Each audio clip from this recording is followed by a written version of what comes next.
Hello बच्चों, मेरा नाम है छाया प्रतिभा खिलवार। आप लोगों की बायोलॉजी फैकल्टी स्वागत करती हूँ आपके अभिप्सा एजुकेशन फॉर एक्सलेंस पर। बच्चों, अभिप्सा इज़ अ टीम वर्क। अभिप्सा एक क्या है? एक टीम वर्क है बच्चों, सिर्फ आप लोगों के लिए ही है। आप बहुत ही अच्छे तरीके से इस पे आप अपनी पढ़ाई कर सकते हैं। तो चलिए हम आज एक नए टॉपिक की शुरुआत करते हैं बच्चों, जो कि है आपका पाचन तंत्र। क्या है? Digestive system. पाचन तंत्र कहे या डाइजेस्टिव सिस्टम कहे, पाचन का मतलब आप क्या समझते हो? आप भोजन करते हो, आप खाना खाते हो, है ना? आप क्या करते हो भाई? ब्रेड खाते हो, चावल खाते हो, रोटी खाते हो, सारी चीज़ें जो है आप खा जाते हो। अब ऐसा मत कहिएगा रेस्टोरेंट में जाके पिज़्ज़ा भी खाते हो, ये तो सारी चीज़ें ही खाते हो आप लोग। तो बच्चों, आज हम उसी खाने की बात करेंगे। ये जो आप फूड जो है, जो खाना जो है, जो आप खाते जाते हो, जो आप खाना खाते जा रहे हो, वो कैसे पाचन हो, उन सभी का कैसे डाइजेशन हो जाए, आज उसी के बारे में हम चर्चा करने वाले हैं। भाई हम खाना तो खा लेते हैं, ठीक है, लेकिन वो ऐसे ही तो नहीं कि हम चावल जैसे खा रहे हैं वो सीधे ही बाहर निकल जाए, ऐसा तो हो नहीं सकता, है ना? हम कुछ पिज़्ज़ा खा रहे हैं तो वो ऐसे ही बाहर निकल जाए, हम कुछ और चीज़ें खा रहे हैं वो भी ऐसे निकल जाए, नहीं। तो ऐसा तो बिल्कुल हो ही नहीं सकता ना। आप समझिए, आप कोई बड़े बड़े मॉलिक्यूल्स को मुंह में खा रहे हैं, ऐसे ही पेट के अंदर वो नहीं चला जाएगा। भाई आपके पेट के अंदर ऑलरेडी छोटी छोटी नली है जो कि पतली है, उसके अंदर बड़े बड़े आप ठूस ठूस के जो खाते हैं, क्या वो सीधे पेट में चले जाएगा? क्या नहीं भाई, बिल्कुल भी नहीं। वो जो होता है, क्या होता है, जो फूड होता है छोटे छोटे बारीक टुकड़ों में टूटता है, फिर आपका डाइजेशन यानी कि पाचन क्रिया होती है।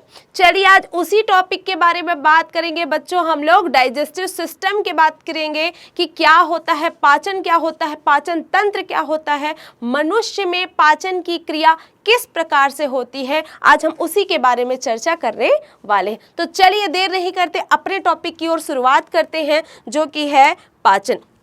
तो बच्चों, पाचन क्या होता है? पाचन क्या होता है बच्चों, तो समझिएगा। पाचन यानी कि डाइजेशन जो प्रक्रिया होती है, जटिल जो भोज्य पदार्थ होते हैं, जटिल जो कार्बनिक पदार्थ होते हैं, उनका हम सीधे तो अवशोषण नहीं कर सकते, सीधे उसको हम ग्रहण नहीं कर सकते। तो उन कार्बनिक पदार्थों का जो जटिल है, ठीक है, उनका सरल कार्बनिक पदार्थों में टूटना, छोटे छोटे अणुओं में टूटना, फिर उसको अवशोषण करना, यही आपका पाचन कहलाता है। ठीक है, जैसे आप कुछ भी कार्बोहाइड्रेट खाते हैं, आप क्या क्या चीज़ें खाते हैं? कार्बोहाइड्रेट, प्रोटीन, वसा, विटामिन, यही सारी चीज़ें तो लेते हैं। ठीक, तो ये सारी जो चीज़ें आप खा रहे हो, जो ले रहे हो, वो तो जटिल पदार्थ है ना भाई? आप जो भी चीज़ें खाते हैं वो क्या है? जटिल पदार्थ है। तो वो जटिल पदार्थ जो है छोटे छोटे टुकड़ों में टूटेगा, तब आपके ब्लड में जाके वो मिलेगा। यानी कि जटिल कार्बनिक पदार्थों का सरल कार्बनिक पदार्थों में विघटित होना या विघटन होना क्या कहलाता है? पाचन क्रिया कहलाती है। ठीक है, तो ये होता है आपका पाचन की क्रिया। ऐसे समझिए, आप मुंह में कोई भोजन ले रहे हो, ये आपका क्या है? मुख है। ठीक है, आप भोजन ले रहे हो, भोजन खा रहे हो, तो भोजन सीधे आपके मुंह में गया, तो उसके बाद वो क्या होता है भाई? छोटे छोटे टुकड़ों में ही ना टूटेगा। तो छोटे छोटे टुकड़ों में टूटा अर्थात वो क्या है? जो जटिल कार्बनिक पदार्थ है वो क्या सरल कार्बनिक पदार्थ में टूट जाता है, परिवर्तित हो जाता है। ठीक है, तो अब यही क्रिया क्या कहलाती है बच्चों? यही क्रिया आपकी कहलाती है बच्चों, पाचन की क्रिया कहलाती है। यही कहलाती है क्या? पाचन की क्रिया कहलाती है। अर्थात वह क्रिया जिसमें भोजन के बड़े एवं जटिल जो अणु होंगे वो सरल व घुलनशील अणुओं में टूट जाएंगे और आंत्र के द्वारा यानी कि इंटेस्टाइनल के द्वारा, इंटेस्टाइन के द्वारा आंत्र उपकला में आसानी से अवशोषित हो जाते हैं। ये जो यहाँ पर एक शब्द आया है बच्चों, आंत्र, ठीक है, ये जो शब्द आया है आंत्र करके, इसका अर्थ ये है आपके शरीर में एक छोटी आंत होती है और एक बड़ी आंत होती है। आंत्र जो होता है दो टाइप के होते हैं, एक छोटी आंत होती है और एक बड़ी आंत होती है। छोटी आंत में जैसे ही भोजन जाता है, मतलब कुछ अनपचे भोजन जो है पाचन क्रिया के लिए जब छोटी आंत में जाता है, तो उसके बाद जाने के पश्चात वो सबसे ज़्यादा पाचन छोटी आंत में ही होता है। हम आगे पूरे डायग्राम से आपको समझाते जाएंगे, ठीक है। तो छोटी आंत में क्या होता है, सबसे ज़्यादा डाइजेशन की प्रक्रिया होती है, उसके बाद छोटी आंत में ही ब्लड में जा कर के मिल जाता है और आपके शरीर में वो जो फूड आप लेते हैं वो आपके शरीर के ब्लड में मिल जाएगा। इसीलिए वहाँ पर आंत्र शब्द का प्रयोग किया गया है। हम पूरे एक एक चीज़ को डायग्रामेटिक तरीके से बताएंगे, आपको मज़ा आएगा पढ़ने में कि ऐसा भी होता है, ठीक है। तो चलिए देखते हैं, हम समझेंगे अब क्या मनुष्य में पाचन की क्रिया किस तरह से होती है। बच्चों, मनुष्य में पाचन की क्रिया किस तरह से होती है ये अब देखेंगे। देखिए बच्चों, ये जो अभिप्सा टीम बनी हुई है, मैं आपको बता दूं, इसके बारे में थोड़ा जानकारी दे दूं। यहाँ पर बहुत सारे ऐसे फैकल्टी है जो आपको काफ़ी नॉलेज देंगे। आपको मैथ्स के इम्पॉर्टेंट, मतलब जो भी इम्पॉर्टेंट चीज़ें होंगी मैथ्स के बारे में मैथ्स फैकल्टी देंगे, फिजिक्स के नॉलेज के लिए फिजिक्स फैकल्टी है, यहाँ पर फिजिक्स की जानकारी देंगे आपको। मैथ्स, हर तरह के जितने भी आपके सब्जेक्ट होंगे, आप हर तरह के विषय की जानकारी यहाँ पर बहुत ही अच्छे तरीके से ले सकते हैं, बहुत ही अच्छे तरीके से पढ़ाई कर सकते हैं, ठीक है। तो चलिए देर नहीं करते, फिर स्टार्ट करते हैं। हमारे मनुष्य के पाचन की बात करते हैं। तो मनुष्य का जो पाचन होता है बच्चों, मनुष्य के जो पाचन की जो प्रक्रियाएं होती है किस तरीके से होती है, तो आप खुद सोचिए भाई कि आप मनुष्य हो, आप क्या हो, मनुष्य हो, वो तो आपको भी पता है, ठीक है। तो मनुष्य की जो प्रजाति होती है, सबसे पहले वो मुख से खाना ग्रहण करती है। भाई मैं पिज्ज़ा भी खाऊंगी तो सबसे पहले क्या करूंगी, मुख से न ठूसूंगी, यानी मुख से ग्रहण करूंगी। भाई मैं कहाँ से करूंगी, मुख से करूंगी ग्रहण। यानी कि कहने का अर्थ ये है बच्चों, मनुष्य में जब पाचन की क्रिया होती है तो वो ब्रेड को हो, चाहे पिज्ज़ा को हो, चाहे चावल को हो, वो सबसे पहले मुंह के अंदर डालेगा। यानी कि मुंह के अंदर क्या करेगा, ग्रहण करेगा और क्या करेगा, चाप चाप कर खाएगा। क्या करता है वो, चाप चबाते हुए ना खाएगा वो। तो चबाना, ये जो चबाने की क्रिया होती है वो कहाँ से हो रही है, मुख से। और मुख में क्या है, दांत होता है, ठीक है। मुख में क्या होता है, दांत होता है। तो दांत के माध्यम से ही हम भोजन को क्या करते हैं, छोटे छोटे उसमें चबाते हैं, ठीक है। चबाने के पश्चात क्या करेंगे भाई, वो सीधी सी बात है, वो नीचे चला जाएगा, है ना। चबाएंगे भोजन, जो बड़ा बड़ा मॉलिक्यूल है क्या होता है, वो लुगदी बन जाता है ना। कैसे कैसे होता है, वो लसलसा बन जाता है। क्यों बनता है, कारण ये है कि मुख में दांत तो चबा रहा है, लेकिन जो लार होता है हमारे मुख में, जो जीभ से लार निकलते रहते हैं, है ना, तो इस लार के द्वारा जो आपका भोजन होता है वो छोटे छोटे मॉलिक्यूल्स में क्या हो जाता है, एक तो दांत उसको तोड़ दिया और इस लार के कारण वो लुगदी बन जाता है, यानी कि लसलसा बन जाता है। क्लियर है। तो लसलसा जो भोजन आप खाते हो, तो अब लसलसा भोजन आसानी से वो नीचे अंदर पाइप में मूवमेंट करेगा, यानी कि नीचे की ओर जाएगा। भाई मैं खाना खाऊंगी तो ऊपर तो नहीं आ जाएगा ना। हाँ, कभी कभी बाय द वे ऐसे चांसेस होता है, वो भी आते रहते हैं, बाद में बताएंगे उस टॉपिक को, ठीक है। तो अब समझिए, खाना हम मुंह में लिए और नीचे गया और नीचे एक पाइप के द्वारा हमारे पेट में चला जाता है। पेट में जाने के बाद डाइजेशन होता है। तो अब एक एक चीज को आप समझते जाओगे कि भोजन सबसे पहले कहाँ जाता है, कैसे जाता है, क्या क्या ऑर्गन होते हैं, ये सारी चीजें आप समझते जाओगे। तो मनुष्य में जो पाचन होता है बच्चों, सबसे पहले वो जाता है कहाँ, मुंह में जाता है, हमारे मुख में जाता है। सबसे पहले कहाँ जाएगा, मुख में जाता है, ठीक है। मुख के बाद एक पाइप होती है, एक नली होती है, जिसको हम कहते हैं आहार नाल कहते हैं। बताएंगे पूरा मुख से लेकर के पूरा जो नीचे तक का जो नली होता है, यानी कि गुदा द्वार, मुख से लेकर गुदा द्वार तक का जो भाग होता है, इन सब को हम कहते हैं आहार नाल ही कहते हैं। यहाँ से लेकर यहाँ तक, मुख से लेकर आपके, ये देखा आपका मुंह है, ठीक है, आपका ये क्या है, मुंह है ना। तो ये आपका मुंह से लेकर के आपके गुदा द्वार तक, गुदा द्वार अर्थात एनस तक का जो भाग होता है बच्चों, इसी को हम कहते हैं क्या, आहार नाल कहते हैं, ठीक है। और क्या क्या चीजें इसमें होंगी बच्चों, इसमें आपको दिखाई देगा क्या, अमाशय दिखाई देगा, अमाशय दिखाई देता है बच्चों, ठीक है। छोटी आंत दिखाई देगी यहाँ पर, आमाशय, छोटी आंत दिखाई देगी, बड़ी आंत दिखाई देगी, मलाशय दिखाई देगा। ये सारे के सारी चीजें आपको मनुष्य के पाचन तंत्र में दिखाई देगा। एक एक के बारे में हम समझते चलेंगे कौन क्या क्या कार्य करता है। चलिए देखें, तो अब समझिए, सीधा हम अब डायग्राम से बताते जाएंगे कि क्या क्या वर्क हो रहा है। ठीक है, तो देखिए भाई, ये आपका ओरिजिनल आपका क्या है, पाचन तंत्र है। ठीक है, यही आपका ओरिजिनल पाचन तंत्र है जो इस प्रकार से आपको दिखाई देता है। ठीक है, तो देखिए इसमें कौन कौन से अंग यहाँ पर सबसे महत्वपूर्ण रोल प्ले करेंगे। ऐसे तो हर एक अंग जो होते हैं वो सारे इंपॉर्टेंट रोल प्ले करते हैं, लेकिन यहाँ पर आपको मुख्य अंगों के बारे में जानकारी लेनी पड़ेगी। कैसे, तो देखिए, तो सबसे पहले हमको पता है बच्चों, ध्यान दीजिएगा, सबसे पहले हमको पता है क्या क्या इंपॉर्टेंट रोल होता है मनुष्य के पाचन तंत्र में। तो जैसा कि हम सबको पता है, ये क्या होता है, ये देखिए इस अंग में मुख नहीं दिया है, लेकिन आप समझोगे कि यहाँ पर सबसे पहले क्या होगा, मुख होगा। ठीक है, आप क्या देखोगे, सबसे पहले आपका मुख होता है। क्लियर है, मुख के बाद आप याद रखेंगे पाचन तंत्र जो होता है बच्चों, पाचन की जो क्रिया होती है दो महत्वपूर्ण नामों के द्वारा ही संपन्न होती है।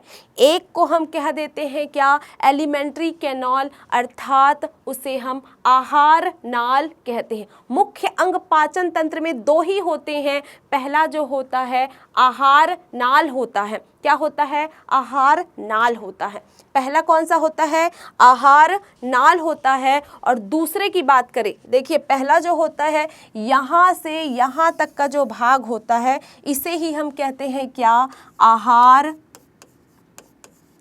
नाल कहते हैं। यहाँ से लेकर, मुख से लेकर आपका गुदा द्वार, ये क्या है आपका गुदा द्वार, मुख से लेकर गुदा द्वार तक का पूरा जो भाग होता है इसी को हम कहते हैं बच्चों आहार नाल कहते हैं। दूसरा मुख्य अंग जो होता है उसे हम कहते हैं बच्चों सहायक ग्रंथि कहते हैं। क्या कहते हैं उसे, सहायक ग्रंथि कहते हैं। क्लियर है, अब जो ग्रंथि होती है बच्चों, ठीक है, ग्रंथि अर्थात ग्लैंड कहते हैं। ग्लैंड से सीधी सी बात है, ग्रंथि जो है द्रव को सिक्रित करती है, यानी कि कुछ आपके द्रव का सिक्रीशन करती है, स्रावित करती है। ठीक है, आगे देखते जाएंगे कौन कौन से सहायक ग्रंथि होते हैं। ठीक है, तो यहाँ पर सबसे पहले हम बात करेंगे किसकी, मुख्य अंग अर्थात एलिमेंट्री कैनाल की हम बात करेंगे, जो कि है क्या, आहार नाल, एलिमेंट्री कैनाल। अब ये क्या है समझते जाइए। तो इस आहार नाल के कौन कौन से भाग होते हैं, आहार नाल के कौन कौन से भाग होते हैं, चलिए एक नज़र इस पे डालते हैं। देखिए सबसे पहले आपका क्या होता है, मुख होता है। आप इधर देखते जाइए भाई, सबसे पहले क्या मुख होता है, ये आपका मुख हो गया। ठीक है, ये आपका क्या है, मुख।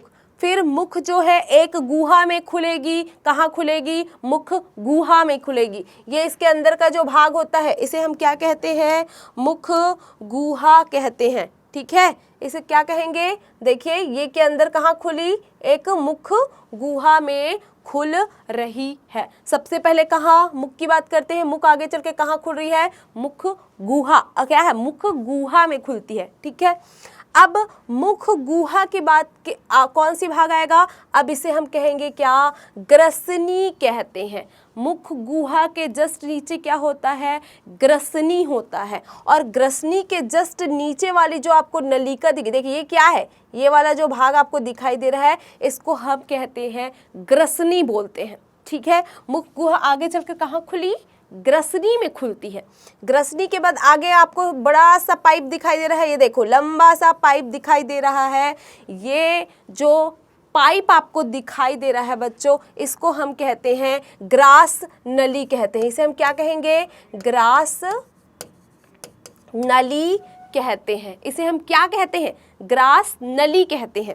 ठीक है, अब जो ग्रास नली है आगे चल के कहाँ खुल रही है, तो आगे चल के ये ग्रास नली जो है आमाशय में खुलती। ये क्या है आपका अमाशय में खुलती है। ठीक है, लाइन से समझते जाइए। सबसे पहले कहाँ, मुख में। मुख आगे चल के आप फाड़ोगे मुख को तो कैसे दिखाई देगा, मुख गुहा ही ना दिखाई देगा। मुख गुहा कहते हैं इसे, अंदर वाला जो भाग है उसको हम मुख गुहा कहते हैं, बकल कैविटी कहते हैं। आगे चल के वो किस पे खुलेगा भाई, वो खुलेगा ग्रसनी में खुलेगा। आगे चल के कहाँ खुल रहा है, ग्रसनी में खुल रहा है। फिर ग्रसनी आगे चल करके एक लंबी पाइप में खुल रही है, इसको हम क्या बोले, उसे हम ग्रास नली बोले। उसे हम क्या कह रहे हैं, ग्रास नली कहते हैं। ग्रास नली आगे चल के कहाँ खुल रही है, स्टमक में, अर्थात अमाशय में खुलती है।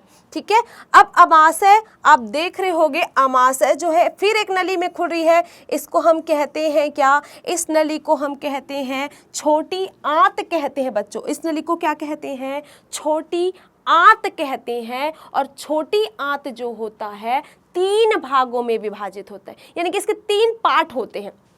ठीक है, तो एक को हम कहते हैं, आप समझते जाइएगा, एक को हम कहते हैं डियोडिनम कहते हैं। एक को हम क्या कहते हैं, डियोडिनम कहते हैं। देखते जाइए, सबसे पहले कहाँ, डियोडिनम अर्थात ग्रहणी कहते हैं। इसको हम क्या कहते हैं, डियोडिनम अर्थात ग्रहणी कहते हैं।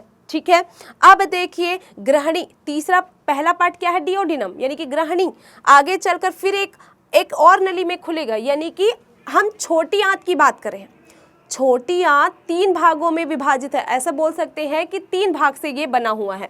पहला है जो क्या, ग्रहणी है। फिर आगे चलकर कहाँ खुला, अग्र शुद्रांत में खुला है, अग्र शुद्रांत में खुला। फिर ये आगे चल के एक इलियम में खुलता है, इसको हम क्या कहेंगे, ग्रहणी। इसको जेजुनम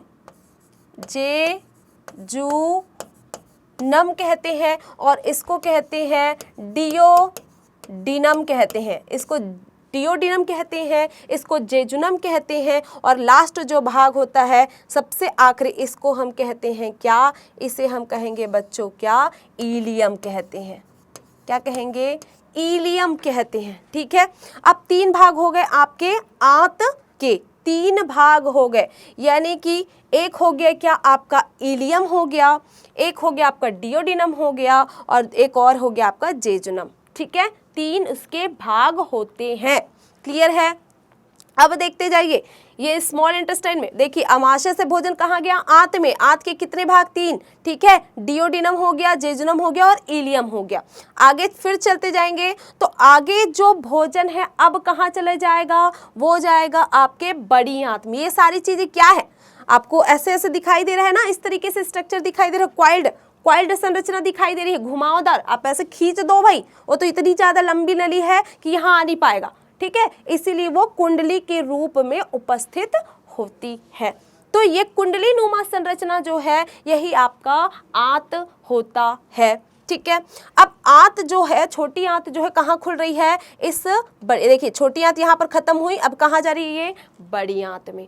अब कहाँ जा रहा है, ये बड़ी आंत में, यानी कि लार्ज इंटेस्टाइन पर जा रहा है। क्लियर है, मतलब अमाशय में भोजन था वो कहाँ गया, छोटी आंत में गया, छोटी आंत से बड़ी आंत में। ये आपको जिस तरीके से दिखाई दे रहा है बाहरी स्ट्रक्चर, इसे हम कहते हैं बड़ी आंत कहते हैं। और ये भी 3 भागों में बटा हुआ है। देखिए एक इस तरफ दिखाई दे रहा है, देखिए यहाँ पर भी दिखाई दे रहा है आपको।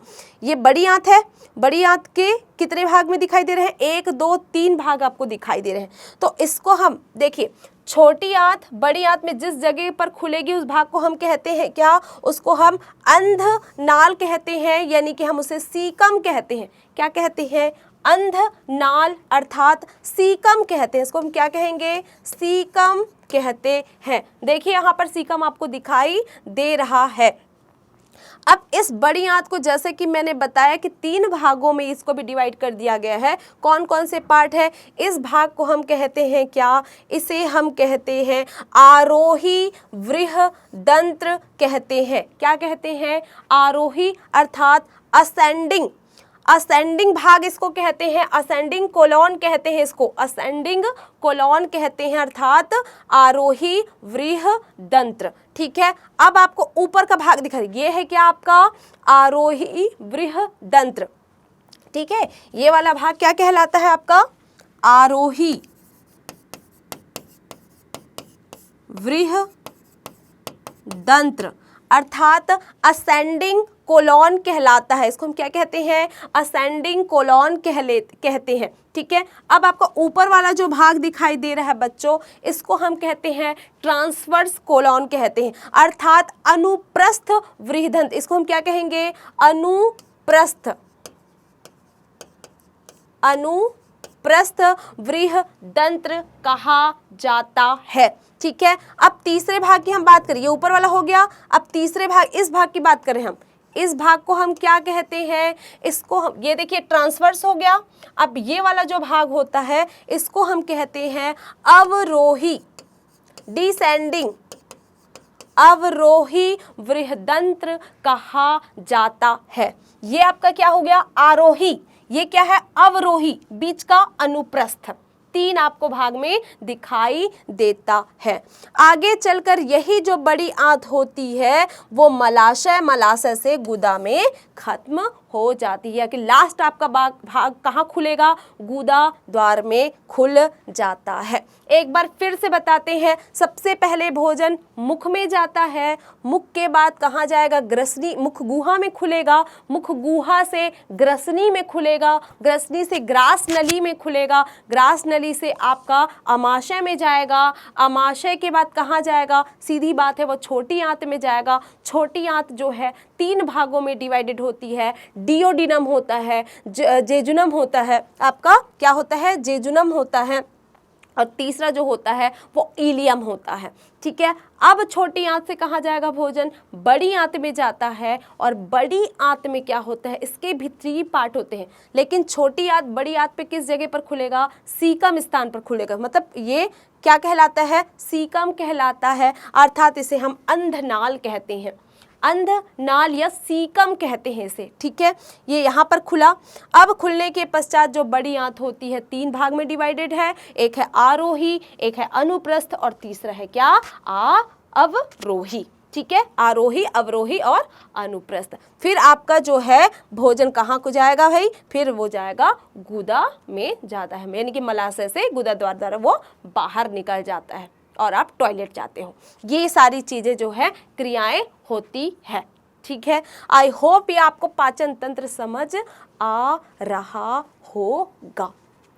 ठीक है, चलिए हम अब पूरे एक एक चीज़ को बताने की कोशिश करते जाएंगे कि मुंह में क्या होने वाला है, कौन से भोजन का डाइजेशन होने वाला है। आगे देखते हैं। चलिए बच्चों, अब हम देखते जाते हैं कि मुख में क्या क्रिया होती है। हम एक एक चीज कार्य को समझते जाएंगे कि मुख में क्या होता है भोजन का।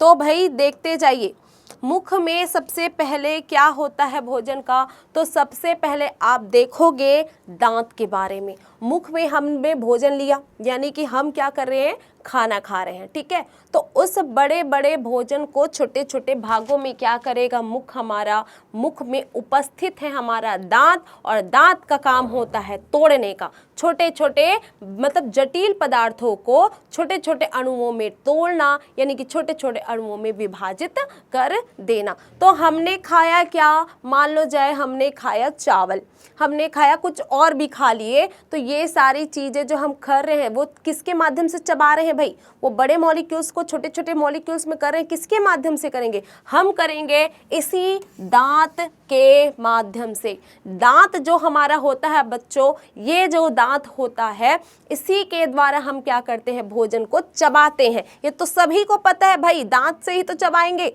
इसमें कोई नया क्या है? कुछ नया नहीं है। लेकिन आपके जानकारी के लिए बता दूं बच्चों कि दांत से तो चबा रहे हैं, लेकिन कौन सा दांत क्या कार्य करता है हमें पता नहीं होता है। तो आज उसके बारे में हम जानकारी लेते हैं कि सबसे पहला जो दांत होता है, जैसे हमने भोजन किया उसके बाद जो हमारा दांत रहेगा उस चबाने का जो कार्य कर रहा है, तो इन दांतों के बारे में हम नॉलेज लेंगे कि इस दांत को कहते क्या क्या है। तो बच्चों, जब आप मुंह फाड़ोगे, मुंह खोलते हो ना, ऐसे मुंह ऐसे खोलते हो खाने के लिए आ करते हो, तो अब देखो मुख में सबसे पहले इस तरह के आपके मुख में संरचना दिखाई देती है। अब देखिए सबसे ऊपर का जो भाग है दिखाई दे रहा है, दो जबड़ों में दिखाई दे रहा है, एक ऊपर वाला जबड़ा दिखाई दे रहा है और नीचे वाला जबड़ा दिखाई दे रहा है। ऊपर वाले जबड़े में भी आपको दांत ही दिखाई दे रहे हैं और नीचे वाले जबड़ों में भी आपको दांत ही दिखाई दे रहे हैं। तो ऊपर वाले जबड़ों की हम बात करें, देखिए दांत की मैं एक बात बता दूं बच्चों, जैसे आप बचपन में, ठीक है, बचपन में छोटे छोटे दांत आपके निकलते थे, तो वो जो दांत अभी भी आप बच्चों को देखोगे तो छोटे छोटे दांत रहते हैं उनके, उसको हम क्या बोलते हैं, दूध के दांत है। क्या कहते हैं हम उसे, दूध के दांत है। तो आपको बता दूं बच्चों 6 से 13 साल के बच्चों में जो दांत होते हैं उसको हम दूध के दांत कह देते हैं। 6 से 13 साल तक आते आते इनकी संख्या लगभग 20 रहती है। कितनी रहती है, 20 होती है दांत। अगर हम 6 से 13 वर्ष की बात करें बच्चों की, तो उनमें दांतों की संख्या 20 तक होती है। 20 अर्थात ऊपर 10 और नीचे 10, ये टोटल हो गए कितने, 20 हो गए। ऊपर जबड़े और नीचे जबड़े की बात हो रही है। लेकिन जैसे ही वो उनका एज बढ़ेगा और 25 तक आते आते टोटल उनमें दांतों की संख्या हो जाती है 32। ठीक है, कितना हो जाता है, 32 हो जाता है। ऊपर 16 और नीचे 16, 16 16 करके 32 दांत होते हैं आपके। कौन से, आप जब बड़े हो जाते हैं उस स्टेज में, इसको हम बोलते हैं स्थायी दांत कहते हैं। क्या कहते हैं, स्थायी दांत कहते हैं। जबकि इस 20 को हम कहते हैं दूध के दांत कहते हैं। क्या कहते हैं इसे, हम दूध के दांत कहते हैं और इसे हम स्थायी दांत कहते हैं 32 को। ठीक है, तो चलिए देखेंगे इस दांत के स्ट्रक्चर में। तो सबसे भाग जो स्टार्टिंग का जो भाग होता है बच्चों, ये वाला, ठीक है, ये वाले जो आपके दांत होते हैं स्टार्टिंग में जो पाए जाते हैं ये, ठीक है, इसको हम कहते हैं, इसे हम कहते हैं इंसाइजर कहते हैं, यानी कि कृतंक कहते हैं। क्या कहते हैं, कृतंक कहते हैं। ठीक है, इस क्या कहेंगे, कृतंक कहते हैं, कृतंक कहते हैं। ठीक है, अब इसके जस्ट इन दांत, ये ऊपर नीचे दोनों को हम क्या कह दिए, कृतंक या इंसाइजर कहते हैं। क्या कहते हैं, इंसाइजर कहते हैं। अब इसके बाद जो दांत होता है बच्चों, इसके बाद ये ऊपर नीचे इंसाइजर हो गया और इसके जस्ट ये वाला जो दांत होता है बगल में नुकीला कलर का जो आपको दिखाई देता है, नुकीला कलर का ये जो दांत दिखाई देता है बच्चों, इस दांत को हम कहते हैं क्या, कैनाइन कहते हैं। क्या कहते हैं, कैनाइन कहते हैं बच्चों, यानी कि रदनक कहते हैं। इसे हम क्या कहते हैं, रदनक कहते हैं। ठीक है, अब आपका नीचे की ओर जाओगे, इधर की ओर, इधर के हम ब्रश करते हैं ना ऐसे ऐसे, तो नीचे की ओर अगर जाओगे तो आपको दो टाइप के दांत दिखाई देते हैं। शुरुआती में जो आपको दांत दिखाई देगा उसे हम कहेंगे प्री मोलर दांत कहते हैं, अग्र चवर्णक दांत कहते हैं। फिर आपका जस्ट लास्ट में जहां पर आपके दांत बहुत सड़ते जाते हैं, होते हैं ना, अपन दांत दर्द हो रहा है, दांत सड़ रहा है, तो वो कौन से दांत दिखाई देते हैं बच्चों, पीछे के जो दांत दिखाई देते हैं उसे हम मोलर कहते हैं, अर्थात चवर्णक कहते हैं। अग्र चवर्णक चवर्णक कहते हैं, इसे हम रदनक कहते हैं और इसे हम कृतंक कहते हैं। इसे हम क्या कहेंगे, अग्र चवर्णक कहते हैं और इसे हम चवर्णक कहते हैं। तो इस प्रकार से अग्र चवर्णक, चवर्णक, रदनक, इंसाइजर 4 प्रकार के दांत होते हैं।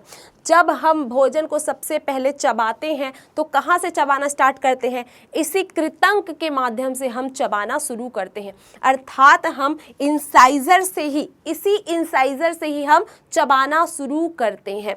दूसरा आपका जो है कैनाइन अर्थात नुकीला भाग होता है, उससे हम भोजन को, कोई अगर कठोर भोजन है तो उसे हम फाड़ने के लिए, जैसे मान लो जाए कोई एकदम जैसे कठोर, कोई कठोर मांसपेशी है, उसको हमको खींचना है, फाड़ना है, तो हम क्या करते हैं, मान लो गन्ना है उसी को ही फाड़ रहे हैं, तो सबसे पहले स्टार्टिंग में हम इस दांत की शुरुआत करते हैं। उसके बाद अगर इससे काम ना हो पाए तो हम कैनाइन से स्टार्ट करते हैं, इससे हम फाड़ने का कार्य करते हैं। अर्थात कठोर भोजन को फाड़ने का कार्य जो करता है वो आपका होता है कौन, रदनक अर्थात कैनाइन होता है।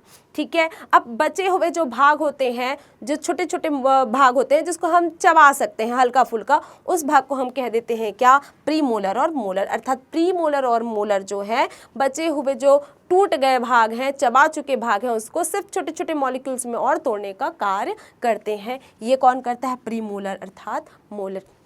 कहने का मतलब ये है बच्चों, मुख में जब भोजन जाता है तो उसे चबाने का कार्य जो करता है हमारा दांत करता है, और हमारा दांत इस प्रकार से होता है। ऊपर वाले भाग को तालु कहते हैं, जैसे हमको पता है ये क्या है, तालु है अंदर वाला भाग, और ये दो तरह के तालु होते हैं। ये जो हमारे जो होते हैं ये प्लेट अर्थात तालु जो है दो तरह के होते हैं। एक होता है कठोर होता है, ये वाला भाग जो होता है कठोर होता है, इसे हम कठोर तालु कहते हैं, कठोर।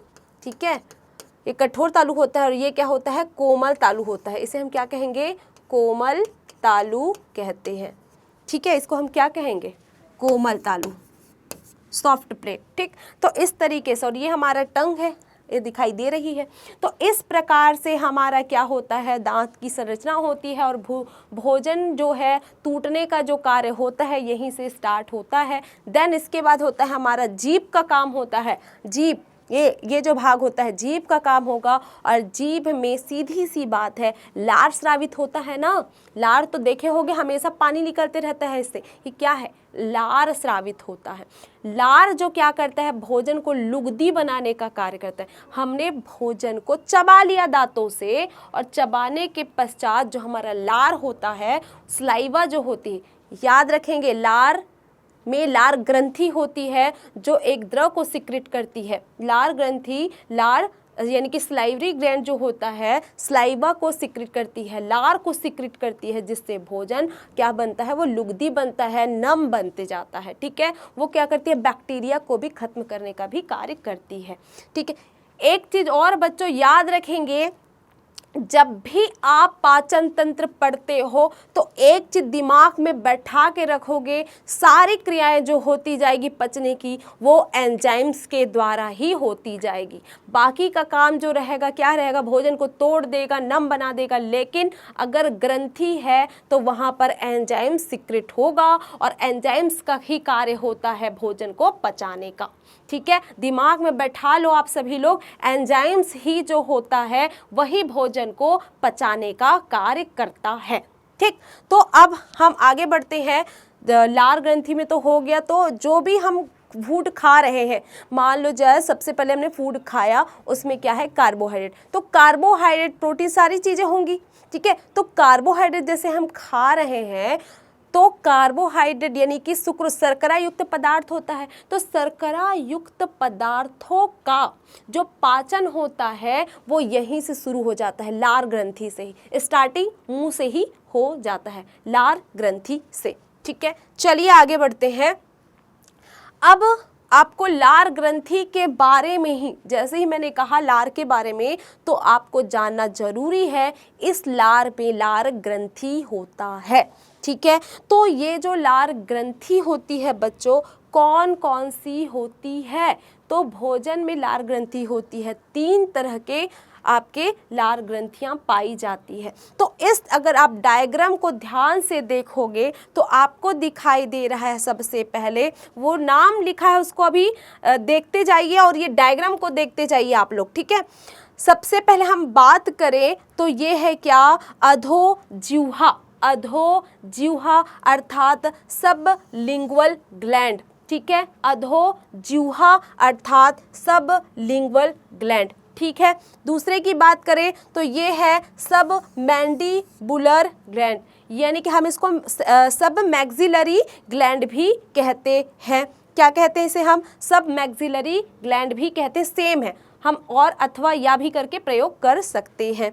ठीक है, अब आप देख रहे हो 2 नाम हो गया, एक कौन सा, अधोजिह्वा, जिसको हम कह दिए क्या, सबलिंगुअल ग्लैंड कह दिए। दूसरा अधोहनु ग्रंथि, जिसको हम कह दिए सब मैक्सिलरी ग्लैंड, अधोहनु ग्रंथि। तीसरा है आपका पैरोटिड ग्रंथि। पैरोटिड ग्रंथि अर्थात उपकर्ण ग्रंथि, नाम से स्पष्ट है उपकर्ण।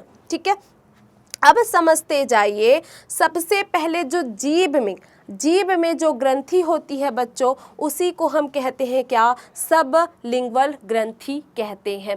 जबड़ों में जो ग्रंथि होती है, याद रखेंगे, ये जो होता है कहाँ होगा, जीभ में। जीभ में जो ग्रंथि होगा वो क्या होगा, अधोजिह्वा ग्रंथि होता है। अधोहनु की बात करें, ये जो होता है कहाँ होगा, जबड़े में होता है। कहाँ होगा, जबड़ा, ये जो आपका जबड़ा है वहाँ पर पाया जाता है कौन सा ग्रंथि, सब मैक्सिलरी ग्लैंड अर्थात अधोहनु ग्रंथियाँ पाई जाती है। अब हम बात करेंगे किसके, कर्ण यानी कि पैरोटिड जो ग्रंथि होती है आपके कर्ण तरफ, कर्ण के भाग में जो ग्रंथि पाई जाएगी उसे हम कहेंगे क्या, पैरोटिड अर्थात उपकर्ण ग्रंथियां कहते हैं। 3 प्रकार के, देखिए यहाँ पर स्ट्रक्चर में देखो, ये कान की तरफ कौन सा है, पैरोटिड ग्रंथि है, जबड़े की तरफ कौन सा है, सब मैक्सिलरी या सब मैंडिबुलर ग्रंथि, और आपका सब लिंगुअल जो ग्रंथि है उसे ये कहाँ पर है, जीभ पर। ये कहाँ है, जीभ पर। तो इस प्रकार की लार ग्रंथि पाई जाती है जो कि स्टार्च का वो क्या करती है, विघटन करती है, उसको डाइजेस्ट करने का कार्य करती है। ठीक है, तो ये है आपका। अब आपका जो भोजन है, मुख हो गया, लार में हो गया काम। अब भोजन कहाँ जाएगा, अब जाता है आपके, सीधी सी बात है, मुख में हो गया है ना, आपके तीनों ग्रंथियों का बारे में हम जानकारी ले लिए। अब जाएगा ग्रसनी में, और ग्रसनी, अब देखिए थोड़ा सा और चीज़, हमारे जब ये जैसे हम भोजन खाते हैं तो मुख गुहा के पश्चात 2 नली आपको दिखाई देती है। ठीक है, जो हम कहते हैं ना श्वास नली, और एक फूड पाइप जो होता है जहाँ से खाना निकलता है, तो 2 नली हो गई।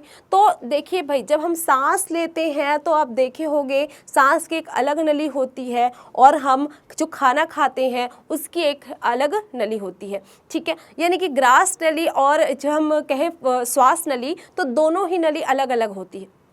जो श्वास नली में क्या होता है, एक वहाँ पर इपीग्लॉटिस होता है, इपीग्लॉटिस होता है, जिसके वजह से जब हम खाना खाते, ऐसे समझिए, ये ऐसा नली बना दी मैंने, ये नली बना दी है। ठीक है, ऐसा बनाते हैं इसको, ये हुआ, और यहाँ पर से एक नली और यहाँ से एक और नली, तो ये वाला जो भाग होता है बच्चों, इसे हम कहते हैं इपीग्लॉटिस कहते हैं। इससे क्या कहेंगे, इपीग्लॉटिस कहते हैं। देखिए यहाँ पर दिखाई दे रहा है, इसमें अच्छे से दिखाई दे रहा है।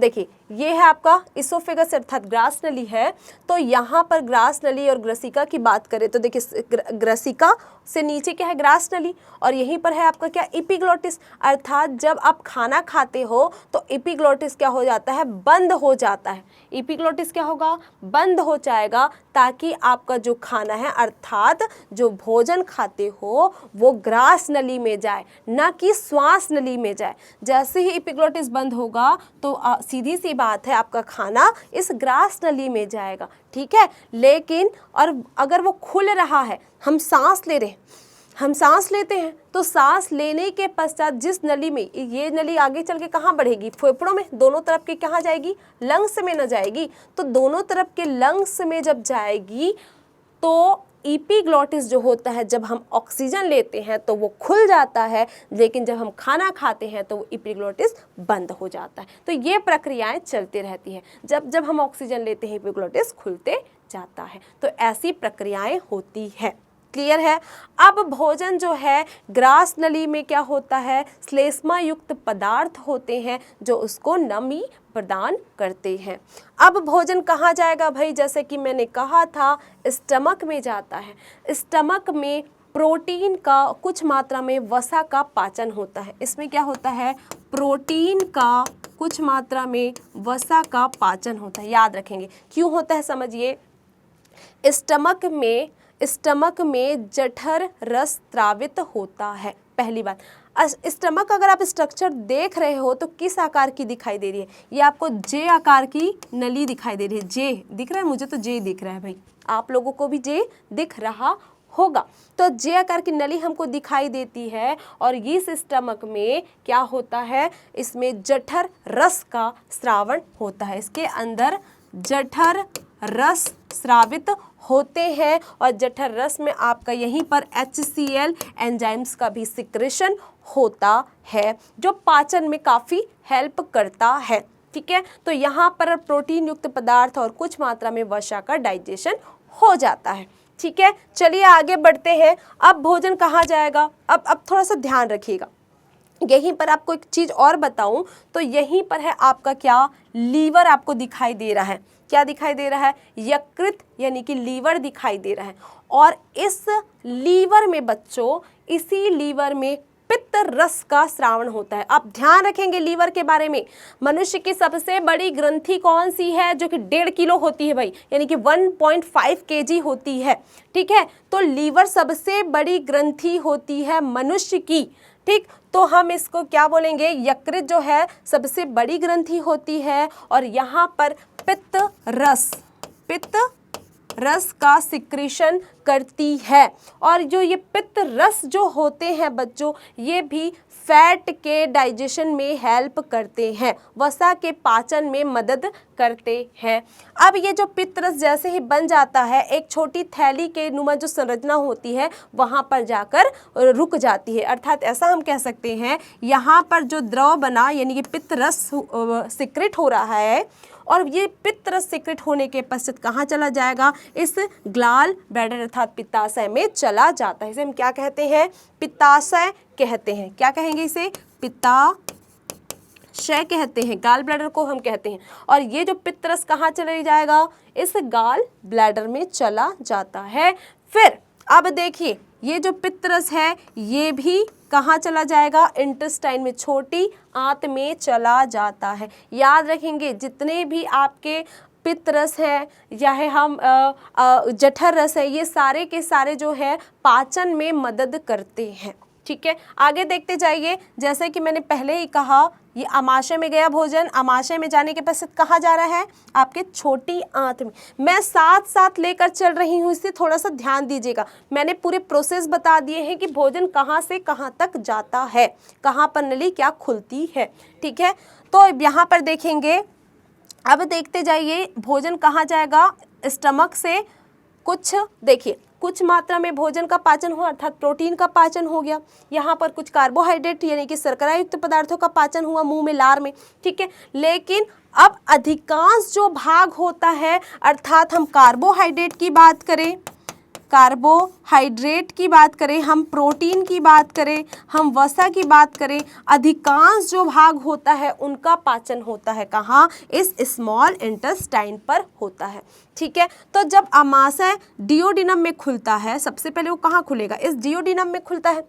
ठीक है, अब डियोडिनम अर्थात ग्रहणी में खुलता है, तो ग्रहणी कैसी आकार की नली है, यू आकार की नली होती है, जो कि सबसे पहले भोजन यहीं जाएगा। कुछ मात्रा में पाचन हुआ, फिर आगे बढ़ करके वो कहाँ चले जाएगा, ये जैजुनम में चला जाएगा, है ना। बीच का भाग क्या कहलाता है, जैजुनम कहलाएगा। फिर लास्ट का जो भाग होता है हीलियम कहलाता है। यहाँ पर जैजुनम नहीं दिया है, लेकिन आपको बता दूं बच्चों कि यहाँ पर 3 टाइप के ग्रहणी इंटेस्टाइन में पाए जाते हैं। स्मॉल इंटेस्टाइन में 3 प्रकार के यहाँ पर अंग होते हैं।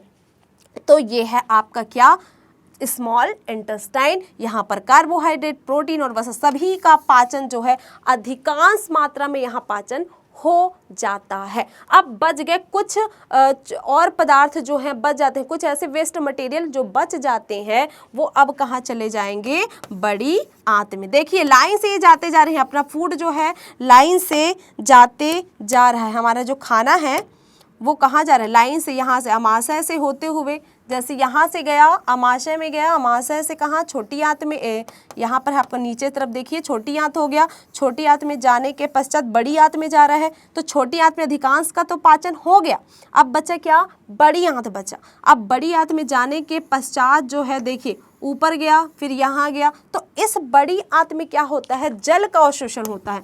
क्या होता है, जल का अवशोषण हो जाता है, और जो कठोर पदार्थ होते हैं, वेस्ट पदार्थ होते हैं, वो जो है बाहर निकल जाते हैं एनस के मध्य। ये मलाशय होते हैं, रेक्टम होता है, और ये होता है गुदा द्वार अर्थात अनाशय के द्वारा, एनस के द्वारा ये बाहर निकल जाते हैं, यानी कि गुदा द्वार के द्वारा ये बाहर निकल जाते हैं। तो इस प्रकार से ये पाचन तंत्र की प्रक्रिया जो है चलती रहती है। मैंने यहीं पर आपको लीवर के बारे में भी बता दिया है। देखिए यहाँ पर अगर आप देखोगे तो ये है आपका लीवर, जो कि मैंने पहले ही बता दिया कि लीवर जो कि है 1.5 kg बड़ी ग्रंथि होती है। क्या होती है? बड़ी ग्रंथि होती है, सबसे बड़ी ग्रंथि होती है ये। 1.5 kg सबसे बड़ी, मनुष्य की सबसे बड़ी ग्रंथि होती है क्या? लीवर ही होती है, जो आपको दिखाई देगी किधर? ये दायां तरफ आपको दिखाई देती है। जबकि अमाशय किधर होता है? बायां तरफ दिखाई देता है। अमाशय जो है इस तरफ दिखाई देता है ना, बायां तरफ दिखाई देता है। जबकि हम लीवर की बात करें तो ये कहाँ तरफ दिखाई देता है? दायां दिखाई देता है। ठीक है, अब नीचे में आपको ये ग्रीन कलर की स्ट्रक्चर ये दे रहा है, ये है आपका क्या? पित्ताशय होता है। इसको हम क्या कहते हैं? गाल ब्लैडर, गाल ब्लैडर कहते हैं। ठीक है, यानी कि पित्ताशय।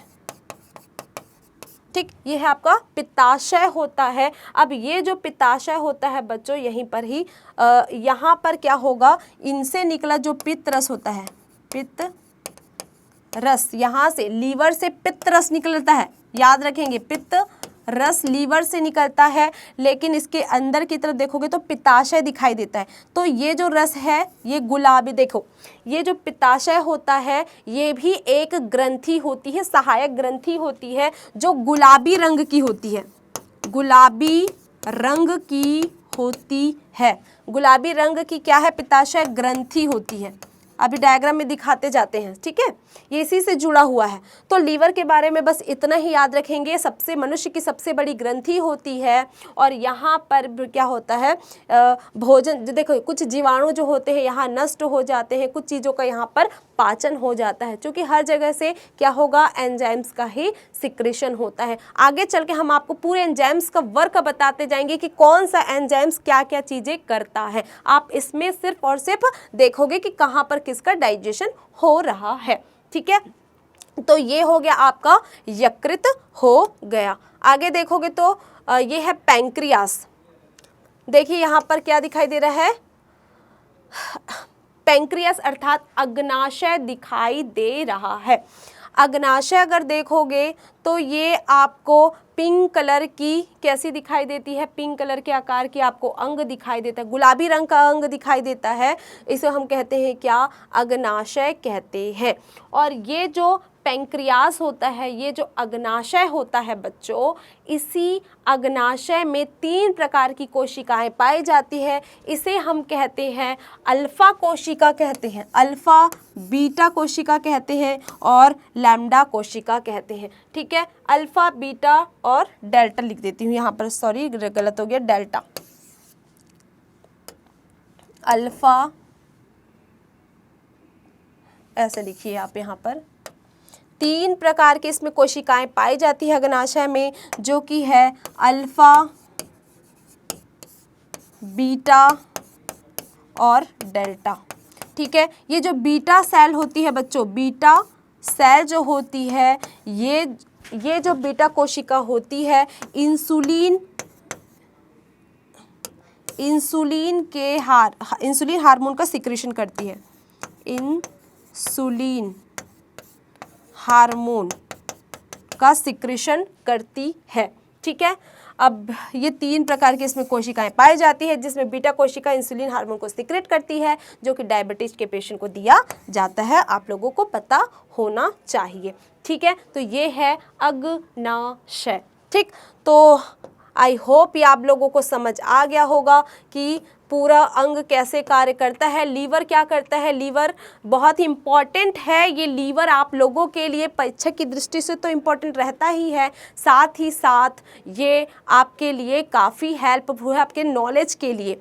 ठीक है, आगे चल के आप जब कंपटीशन एग्जाम भी दोगे तब भी ये सारे छोटी छोटी चीज़ें जो है एग्जाम्स में पूछी जाती है। तो लीवर सबसे बड़ी ग्रंथि होती है, आपको पता होना चाहिए, जबकि अग्नाशय जो है दूसरे नंबर की सबसे बड़ी ग्रंथि होती है। ठीक है, तो ये है आपका पित्त रस, जहाँ से सिक्रेट होता है वो है लीवर, वो कहाँ जाएगा? आपके पित्ताशय में यानी कि ग्लाल ब्लैडर में जाता है, और दोनों ही कहाँ चले जाते हैं? स्मॉल इंटेस्टाइन में चले जाते हैं और भोजन के डाइजेशन में हेल्प करते हैं। ठीक है, आई होप आपको ये समझ आया होगा कि हमारा जो पाचन तंत्र है, डाइजेस्टिव सिस्टम है, किस तरीके से कार्य करता है।